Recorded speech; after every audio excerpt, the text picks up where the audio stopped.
El Señor esté con todos ustedes. Les anuncio el Evangelio de Jesús según San Lucas. En aquel tiempo, mucha gente acompañaba a Jesús. Él se volvió y les dijo: si alguno se viene conmigo y no pospone a su padre y a su madre, y a su mujer y a sus hijos, y a sus hermanos y a sus hermanas, e incluso a sí mismo, no puede ser discípulo mío. Quien no lleve su cruz detrás de mí no puede ser discípulo mío. Así, ¿quién de vosotros, si quiere construir una torre, no se sienta primero a calcular los gastos y a ver si tiene para terminarla? No sea que si echa los cimientos y no puede acabarla, se pongan a burlarse de él los que miran diciendo: este hombre empezó a construir y no ha sido capaz de acabar. ¿O qué rey, si va a dar la batalla a otro rey, no se sienta primero a deliberar si con 10.000 hombres podrá salir al encuentro al paso del que le ataca con 20.000? Y si no, cuando el otro está todavía lejos, envía legados para pedir condiciones de paz. Lo mismo vosotros, el que no renuncia a todos sus bienes, no puede ser discípulo mío. Hermanos y hermanas, es palabra del Señor. Estamos en el domingo de la 23ª semana del tiempo ordinario. Ahí está pues en pantalla el tema para este domingo: las exigencias de ser cristiano.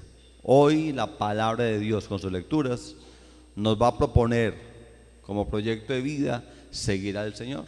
Todo bautizado debe saber para dónde va, qué se quiere, cuál es nuestra meta, cuál es nuestro objetivo. Dice la palabra que en aquel tiempo mucha gente acompañaba ¿a quién? A Jesús. Lo acompañaban.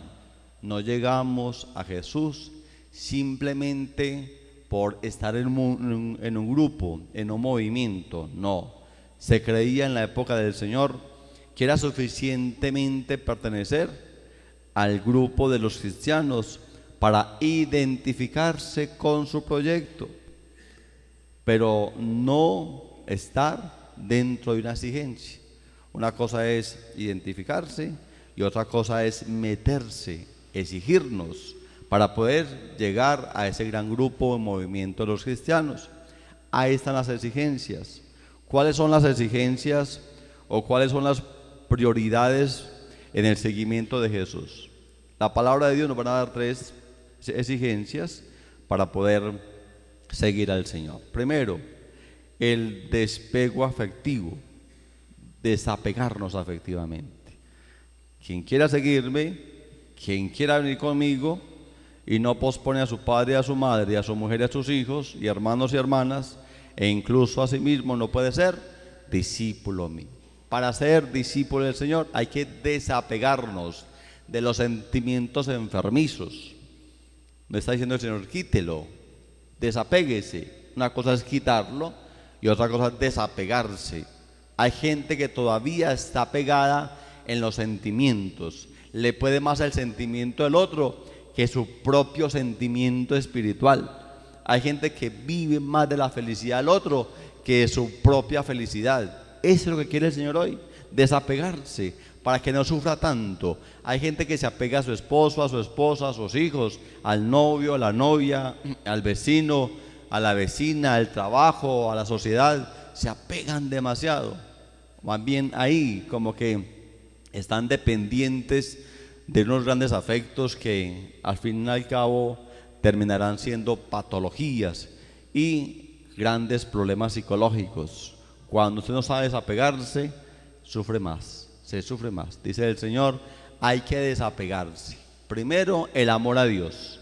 El amor a Dios que siempre está con nosotros y que nunca nos va a abandonar. Es más fácil que nosotros lo abandonemos a Él que Él abandonarnos a nosotros. Siempre lo vamos a encontrar. Siempre vamos a encontrar el amor de Dios en nuestras vidas. Segundo, nosotros mismos. ¿Cuál es el amor de nosotros mismos? ¿Nos estamos amando de verdad? ¿Hacemos que ese amor de Dios venga a través de nosotros mismos? Uno pregunta: ¿cuál es el primer mandamiento de la ley de Dios? ¿Cuál es? están totalmente equivocados. Eso es un mandamiento judío. El primer mandamiento es amar a Dios, dejarme amar por Él, como Cristo me amó y a través de los demás, el mandamiento del amor. Déjame amar por Dios, déjame amar por Dios, para amar al prójimo como Cristo me amó. Si yo soy capaz de amar a Dios y ese amor a Dios en mi corazón, me desapego fácilmente. Es que Padre, me han robado el corazón, me dijo una niña, me han robado el corazón. ¿Por qué? Estoy muy enamorada de Él. Ahí está. Vive dependiente del sentimiento del otro. Cuando la persona dejó a esta mujer, esta pobre mujer sufrió problemas psicológicos y patológicos. ¿Por qué? Porque estaba dependiente de alguien. No, la libertad que nos habla hoy la segunda lectura es ser libres. Claro, contar con la familia, contar con la sociedad, porque todos somos con respecto al otro. Decían los grandes antropólogos, yo soy con respecto al otro y el otro es con respecto a mí. Si yo no me comunico con el otro, yo soy solo y eso no está bien. Nos tenemos que comunicar, nos tenemos que asociar, tenemos que vivir en fraternidad. Eso es muy importante. Pero el desapego frente a los afectos desordenados, hay que desapegarse para que no suframos mucho. Y si vamos a seguir al Señor, hay que hacerlo radicalmente con una verdadera opción de vida. Esa es la primera exigencia, desapegarse. Y cuando somos capaces de desapegarnos, pues nos apegamos más a una vida espiritual, que es la que al fin y al cabo nos va a dar la felicidad. Uno está viendo televisión y uno ve en televisión a una mujer muy bonita, muy linda, ella es la presentadora, y algunas le preguntaron, ¿usted tiene novio? No, no tengo novio. Entonces usted es casada. Tampoco soy casada. ¿Cómo así? Una mujer tan linda, con esta profesión, ni novio ni casada, ¿qué pasó? No, es que yo no necesito de apegarme a nadie para ser feliz. Soy feliz así. Yo soy feliz así. Me quiero muchísimo así. Soy muy feliz. Ahí está la felicidad. La felicidad viene por dentro. El amor de Dios a través de mi corazón. Y cuando mi corazón refleja ese amor de Dios, es lo que yo transmito a los demás. El amor a los demás es después. Ahí está. Amarse a sí mismo, amar a Dios con todas estas fuerzas que nos dice hoy la palabra. El segundo es armarse de disponibilidad para la cruz. Armarse. Quien quiera ser discípulo mío, toma la cruz de cada día y sígame. ¿Cuál es la cruz de la cual hoy nos habla el Evangelio? No es aquella que usted piensa, es que mi esposo es un drogadicto. ¿Qué cruz tan pesada? Es que mi esposo es una mujer infiel. ¿Qué cruz tan pesada? Es que mis hijos son drogadictos, perezosos, alcohólicos. ¿Qué cruz tan pesada? Esas no son cruces. Esas no son más bien efectos del demonio, pecados mortales. La cruz que nos pone hoy el Señor es lo que nos cuesta. Es seguir al Señor radicalmente, significa tomar la cruz de cada día, la cruz del amor, del perdón, de la bondad, de la fidelidad, de la familiaridad, del compromiso. Esa es la cruz que lo que más nos cuesta es poner en práctica nuestros valores. Es lo que más nos cuesta. ¿Quieres seguirme?, dice el Señor. Pues toma la cruz. La cruz es esa, lo que más te duele. Hay que tomarlo. Hay que calcular qué es aquello que me puede llevar a la salvación. Mucha gente no siguió a Jesús. Creyeron que por seguirlo a Él, ahí, y estar en el grupo de los cristianos era suficiente. Como el que dice, no, Dios existe. Y entonces como Dios existe, pues ya todos nos salvamos. No, señores. Hay que hacer la voluntad del Padre para poder llegar a alcanzar la salvación. No porque Dios existe, pues nos vamos a salvar. Hay que hacer lo que Dios quiere para salvarnos. Como el joven que le preguntaba al Padre, yo creo en Dios, pero no creo en la iglesia. Y el Padre le dice al joven, ¿usted qué hace? Yo estudio medicina. en la universidad. El padre le dice, yo no creo en la universidad, yo no tengo que ir a la universidad a estudiar para hacerme médico. Y el joven decía, ¿cómo que no? Tú tienes que ir a la universidad, si no estudias medicina, no eres médico, tienes que ser un profesional.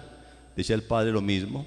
Si usted no va a la iglesia, no va a conocer a Dios y va a tener un Dios a su amaño, a su antojo. Es lo mismo. La iglesia es la escuela que Jesús ha fundado para conocer a Dios. Y si no conocemos a Dios, ¿qué día tenemos? ¿A quién vamos a seguir? Esa es una exigencia. Una exigencia es conocer lo que yo voy a seguir. Conocer, que es la tercera opción y exigencia de ser cristiano. Renuncia a todo. Si no somos capaces de renunciar a todo, entonces hay muchas limitaciones. ¿Qué renunciar? Renunciar es dejar aquellas cosas del mundo materiales que impiden mi felicidad. Hay gente que está todavía pegada a cosas viejas. Una vez fui a una casa y una señora tenía una vajilla preciosa, pero allá más de 100 años. Señora, utilice esa vajilla, te vas a morir y la vas a dejar nueva. No nos peguemos a trastos viejos. Hay gente que todavía está pegada a las cosas viejas. Cogen la Biblia, una Biblia de 500,000 pesos, la cogen y le colocan un cartón encima, o un plástico o un vidrio, y no me la toquen, ni riesgos, no me la toquen. Destapan quitan el plástico y la hoja es amarilla en el Salmo 91 y la pasa, las demás son blanquitas, blanquitas, blanquitas. ¿Qué significa? Que has tomado su espiritualidad como un adorno. Tu espiritualidad no es un adorno. Hay que poner en efectivo tu espiritualidad. No, que no se manche la primera hoja 91, que tampoco se lo sabe y tampoco lo ha leído, sino que empieza a leer. Utilice lo que Dios le ha dado, utilícelo. O aquellos que tienen muchas cosas, muchos zapatos, ropa que nunca se ponen y las guardan. No, compartan. Hay más felicidad en dar que recibir, dice el Señor. Den, regalen esas cosas que usted no utiliza, no las archiven, no las guarden. ¿Para qué? Te vas a morir, entonces ¿qué? Eso es lo que dice el Señor. Renuncia a todo.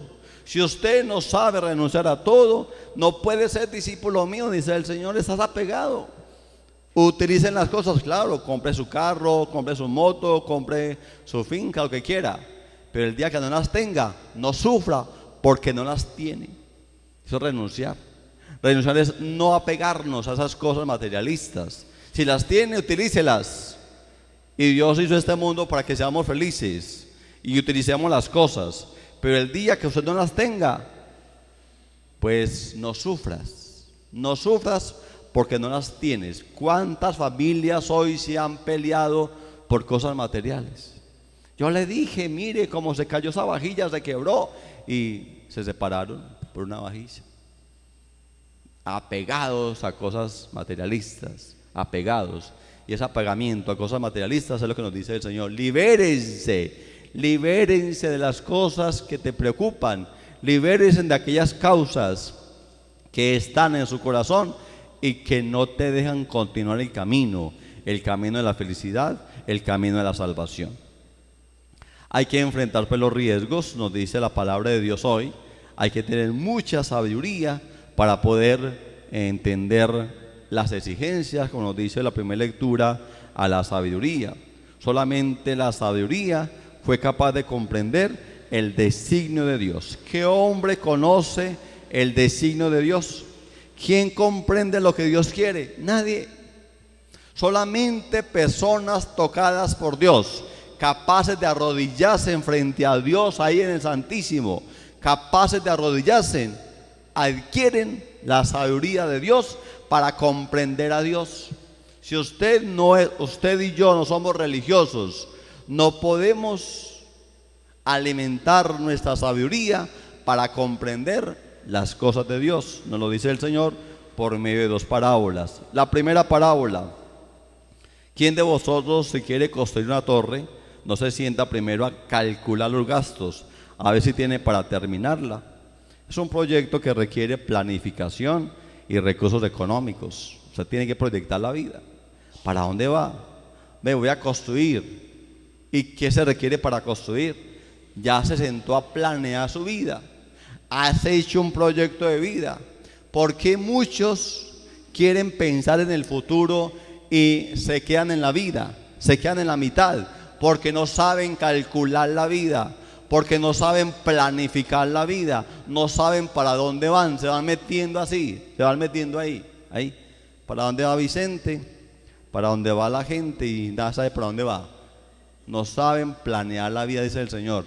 Qué vergüenza, dice el Señor, aquel que empezó a edificar y se quedó en la mitad y no tuvo con qué terminar. Fue una vergüenza del pueblo. Este hombre, mire, empezó y no terminó. ¿Por qué? Porque le faltó planificar su vida, le faltó planificar su familia, le faltó sentarse con sus hijos y con su esposa y con su esposo. Le faltó planificar cuánto nos vamos a gastar. A ver, en la semana, ¿usted cuánto se gasta? ¿Cuánto nos gastamos en el estudio, en la educación? ¿Cuánto nos gastamos en la alimentación? A ver, ¿qué plata tenemos en el bolsillo? Hay que planificar la vida. Si nosotros no planificamos la vida, nos quedamos en el camino y por eso vienen los préstamos, por eso nos enchicharronamos, por eso a veces nosotros lo perdemos todo. ¿Por qué? Porque no planificamos. Nunca te gastes lo que no te ganas. Por eso nuestra vida es de para atrás. Si usted no es capaz de pagar algo, no lo pague. No se embale después, porque la vida va creciendo. Eso es lo que nos dice el Señor. Hay que planificar muy bien la vida con verdaderos recursos humanos, pensando con sabiduría hacia dónde voy, hacia dónde me conduzco. Yo quise terminar esta parroquia, terminarla del todo. Muy rico, a mí me encanta que todo esté bien construido, reconstruido, pero despacio, ir planificando hasta qué monto tengo para poder gastar y poder planificar. Segunda parábola del Señor hoy. ¿Qué rey se va a dar la batalla a otro rey? No se sienta primero a deliberar si con 10.000 hombres podrá salir al paso de que le ataca con 20.000. Mira qué bonito eso. La sabiduría de un rey que sabe que tiene una pequeña persona y que vienen 20.000 a la guerra. La sabiduría de un hombre que piensa y dice: voy a salir solo, me llevo una bandera blanca y el que está allá atrás dice que esa bandera blanca es un signo de paz. Pues se va a bajar ese caballo y viene, se dan un abrazo, se dan un sentido de paz y hasta ahí llegó, no hubo guerra. La sabiduría la tuvo este hombre que sabía que iba a perder la batalla, pero también sabía cómo ganarla. Ganó la batalla con un indio con una flecha, que con 20.000 soldados tenían todos grandes tanques de guerra. La batalla se gana desde la sabiduría, desde el contacto con Dios. Un hombre ganó la batalla con menos soldados que el otro. ¿Por qué? Porque en su corazón había paz. Pero si en su corazón hay guerra, usted va a su casa y acaba hasta con el perro y con el gato. Pero si en su corazón hay paz, tú llegas a su casa, le das un abrazo a su esposo, a su esposa, a sus hijos y ganó la guerra. La ganó. La guerra se gana cuando somos capaces de brindar una paz interior. La paz interior es la paz del amor, del perdón, de la familiaridad. Como el señor que trabajaba en la fábrica, todo el día tenía problemas en la fábrica, económicos, dificultades. Y cada vez que iba a su casa, tenía un árbol ahí, y tocaba el árbol. Y se entraba a su casa y abrazaba a la esposa, abrazaba a sus hijos, hijos bienvenidos, y la esposa ahí como ahí preocupada, decía: ¿pero qué te pasa? Me acabas de llamar que tenía una cantidad de problemas, tú ya te iba a recibir aquí con una olla en la cabeza. Dice: no.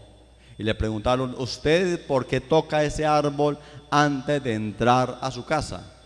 Respondía diciendo: mis problemas no tienen que ser problemas familiares. Mis problemas los dejo en la fábrica. Mi familia es otra cosa.